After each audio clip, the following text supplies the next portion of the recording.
Good morning আমার সকল প্রিয় বন্ধুরা, একটা মিনি ব্লগে আবার তোমাদেরকে স্বাগতম জানিয়ে আজকে চলে আসলাম।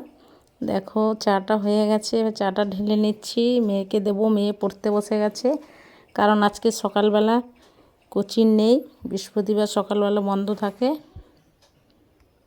হায় রে বন্ধুরা, সকাল সকাল কি গরম কি গরম, কাজ করতে করতে হাঁপিয়ে গেলাম, জল খাচ্ছি।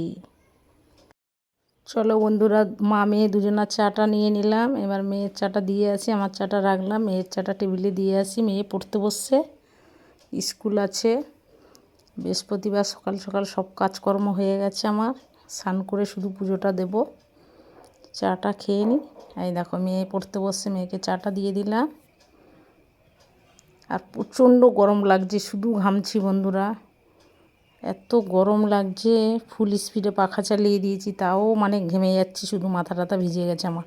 আর এই দেখো সকাল সকাল টিয়া পাখি দুটো আমার ঘরে, দেখো সকাল সকাল টিয়া পাখি দেখে নাও বন্ধুরা। আর বাইরে দেখো বৃহস্পতিবার ঝাঁটাঝুটি সব কিছু ধুয়ে দিয়েছি, আরও এপাশে অনেক জিনিসপত্র আছে, দেখানো যাচ্ছে না।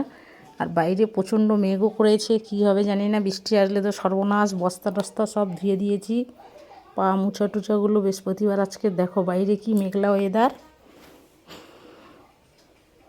একদম অন্ধকার হয়ে গেছে, ঝুপ করে যে কোনো সময় বৃষ্টি আসতে পারে। দেখো আমার চাটা ঠান্ডা হয়ে যাচ্ছে। তাহলে বন্ধুরা আমি চাটা খেয়ে নিই। তোমাদের সকলের চা খাওয়া হয়ে গেছে বন্ধুরা?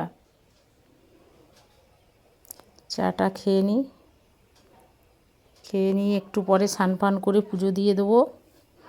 আর পান্তা আছে একটু, মেয়ে পান্তা খেয়ে স্কুলে যাবে, ওই জন্য আর ভাত এখন সকাল সকাল রান্না করবো না। আর এই দেখো মিষ্টি বিস্কুট দেখো পড়ে আছে, আমার মেয়ে একদম মিষ্টি জিনিস পছন্দ করে না। দেখো কত বিস্কুট পড়ে আছে, তাও খাচ্ছে না, শুধু টাকা নিয়ে যাচ্ছে স্কুলে, হাবিজাবি জিনিস কিনে খাচ্ছে। তাহলে এই ব্লগটা কেমন লাগলো কমেন্ট করে জানিও বন্ধুরা।